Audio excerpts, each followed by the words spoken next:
George Bati machiegni. Anyuola mar mosenindo jamadar Francis Ogola oyuage kaka jal majahera ma oluoro Nyasaye kendo konyo ji duto ma ok odewo kama ng'ato wuokie. Nyithind mosenindo Ogola opako wuongi kaka wuoro mane omiyo gichopo lek maggi kendo gibedo okang' magintie sani. Kaka Judith Omondi lero, jamadar Ogola oketie kare mar yweyo mogik e dalane Alego e kaunti ma Siaya.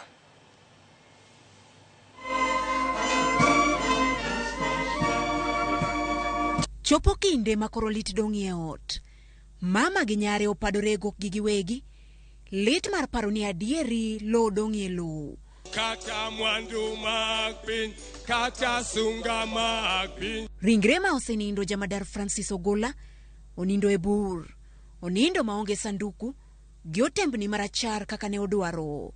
Jaode mama Aileen Ogola imiyo mwandu Ogola mag lweny ma piny Kenya dhi Alego kaka jalweny mane okedo matek. Rapar mane obedgo mag jaode e chunygi kaluwore kod twak magichwalo gin gima odhuro magikwano kaka mula ma jamadar owegigo kuom higni duto magibedo kode kaka wuoro kendo wuowi e anyuola mar jaduong' Ogola. Nyako maduong' kendo achiel kende od Francis Ogola opako wuon mare kaka wuoro mane ohero ode. Lona chieng' koni dongo margi sombgi kendo bedo ni gin ji manyalo telo e kembe madongo mani oko mar piny Kenya en nikech wuon mare ne omiyo gi ranyisi makare ne otelo e timo okwacho. He loved his family. Fathers, show up for your family because your presence makes a difference. Even now at my big age, he would still show up for me at the airport. He would show up and take me shopping. He would show up and go bowling with my son and my brother. He would show up and just be very present and loving. He would tell Mom, his wife of 40 years, I love you and I'm so grateful that I get to come home to you. Our children learn by how we show up in this world. And he never needed to tell Joey or I work hard. We saw him do it. Lona bende koni wuon mare ne ochiwo ngimane duto ne rito piny Kenya kod ogandane.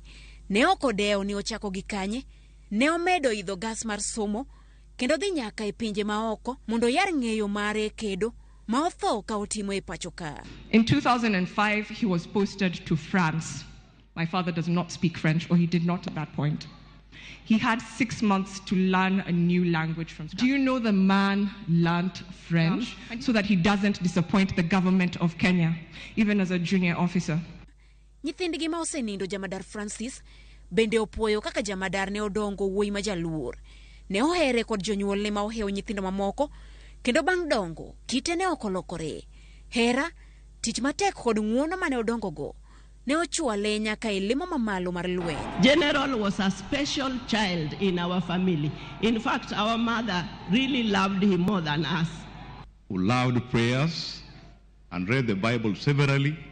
General has left a very big gap in our family because he was taking care of our dad, making sure that he gets medication and checkups regularly.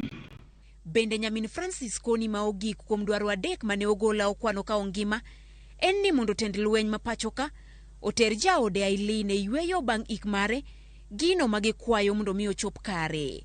The third thing he told me, when I die after burial, Jeshi to give Mama Chieng money to go for holiday. So Jeshi, you have work to do. Mama Chieng must go on holiday. 3 things.